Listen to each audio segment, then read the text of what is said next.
اگلا سوال، یہ سوال آیا ہے ممبئی سے۔ پھر اس سوال کے نیچے پوچھنے والوں نے اپنے ڈیٹیلز نہیں لکھے ہیں، لیکن اس میں عبدالرزاق صاحب ممبئی نظر آ رہا ہے۔ انہوں نے کیا کہا ہے کہ مولانا میں نے اور میری وائف نے 1998 میں حج کمیٹی سے حج کیا تھا۔ اس وقت کا پاسپورٹ تھا وہ صرف حج تک کا ہی تھا، جبکہ اب جو پاسپورٹ بنتا ہے وہ 10 سال کا بنتا ہے۔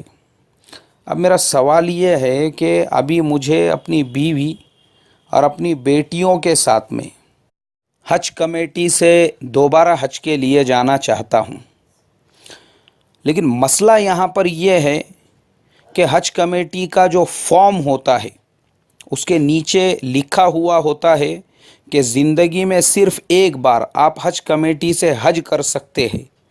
تو کیا میں دوبارہ حج کمیٹی سے اپنی بیوی اور دو بیٹیوں کے ساتھ میں حج نہیں کر سکتا؟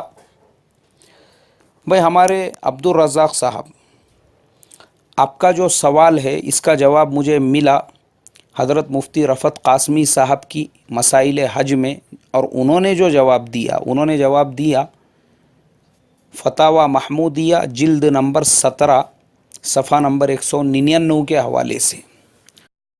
مفتی رفعت صاحب قاسمی نے جو اس مسئلے کا جواب لکھا ہے وہ یہ کہ حج ایک عظیم عبادت ہے جس کے ذریعے سب گناہ معاف ہو جاتے ہیں۔ جھوٹ ایک گناہ ہے اور عبادت کے لیے گناہ کی اجازت نہیں۔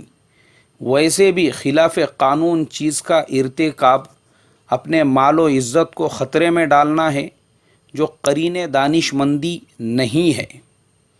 تو اس سے پتہ یہ چلا کہ آپ حج کے جیسے ایک اہم سفر پر جب جا رہے ہو تو حتی الامکان آپ نے اس طریقے کے جھوٹ اور اس طریقے کے معاملات سے بچنا چاہیے، اس لیے کہ اتنے مبارک سفر کی بنیاد ہی اگر جھوٹ پر ہو رہی ہے کہ آپ آلریڈی گورنمنٹ آف انڈیا سے یہ اقرار کر چکے ہیں کہ بھائی دیکھو مجھے ایک مرتبہ آپ لوگ آپ کی کمیٹی سے حج کے لیے جانے دو، اس کے بعد پوری زندگی میں کبھی نہیں جاؤں گا۔